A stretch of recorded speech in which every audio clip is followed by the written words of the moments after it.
Now that we're at project close for Lori G Pre, let's show you just how far this thing has come.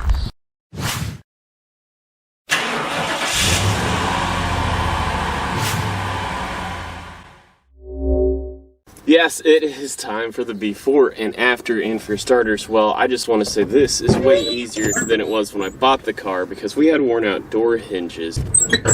If you're meeting me for the first time, I'm Grant Tommy. This is Straight Six Fan, your home for offbeat hot rodding, and today we're doing that before and cinematic before and after on this car, where we started and where we are now. We did the interior as the #1 priority next, so let's take a look at that. There was a giant oil stain back here, so we did a new carpet kit. The B pillar panels, how gross they were. I mean, it was quite a bit. Replaced the headliner, full redo. We even did carbon fiber vinyl on the dash pad, and we did a two-tone tan, or we'll call it camel and gray color scheme, and I think it turned out nice.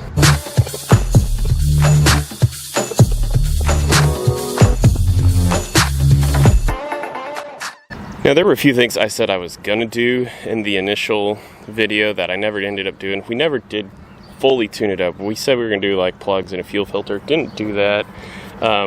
Said there was a clunk in the front suspension that we still never solved. I don't know what it is. I really probably need to put it up on a lift and take a look underneath. But we did put some UMI 1-inch lowering springs on the front, as well as some Bilstein shocks. And of course, we capped it off with some C4 Corvette salad shooter wheels. And I think it turned out real nice and complemented this car really well. Now, we were always missing the filler panels around the bumper when we bought the car, and it looked pretty grotesque the way the bumper just hung out there, almost like a what do they call it, a boat deck. So we sectioned and tucked this bumper. So we pulled it in about 2 inches. It's about as far in as I could go. And then we sectioned about 1.5 inches out of the overall width. And so when you compare it to the rear trunk lid, it's got a real nice, it follows the body lines, I think, real nice. And to help close off the gap, I built these little wings. Now, again, that's really pretty unsightly. And it looks like I should actually kind of adjust the bumper a little bit. That's not equal. Anyway, I built these little wings and relocated the turn signals, or actually it's really the parking lights, which used to live in that flat spot. Previous owner had hit something pretty bad on this back corner, so we tried our best to kind of massage that out and fill it. There were also a bunch of pinhole rust areas. But there's probably at least 3 patch panels that live in this bumper. Well, we sprayed the backside of it with the POR 15 undercoating, rubberized undercoating, to help give us some protection.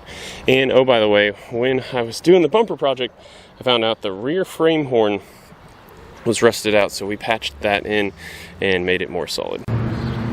Thanks in part to Nobody's Auto here on YouTube, we were able to find not only a real nice grill to replace the busted up one that came on the car originally, but a real nice clean straight front bumper. Anyway, I've got videos for all these micro things I've done to it, so go peruse through my channel and you'll see things like the nose job update.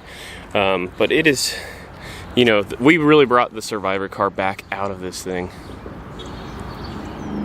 And finally, if you caught our last upload, we detailed this thing. We gave it a nice wash, and then we finished it off with a little Poppy's Patina wipe-on clear coat, the gloss version, and man, it sings in the sunlight. So it's been a good project car. I've been pretty happy with. We've definitely had some ups and downs along the way. Of course, the setback of the new transmission right out of the gate really kind of stymied some of my plans. But reminder there, it's got a Turbo 350, a Buick Oldsmobile bell housing Turbo 350 with a shift kit in it. So it's ready for someone's LS they have sitting in their garage just to swap in. And it's probably good up to 400 horsepower easy with no complaints. But yeah, it's been a good build. I hope you guys have enjoyed the journey as much as I have. That's gonna do it for this episode. And hopefully you've liked the before and after shots along the way.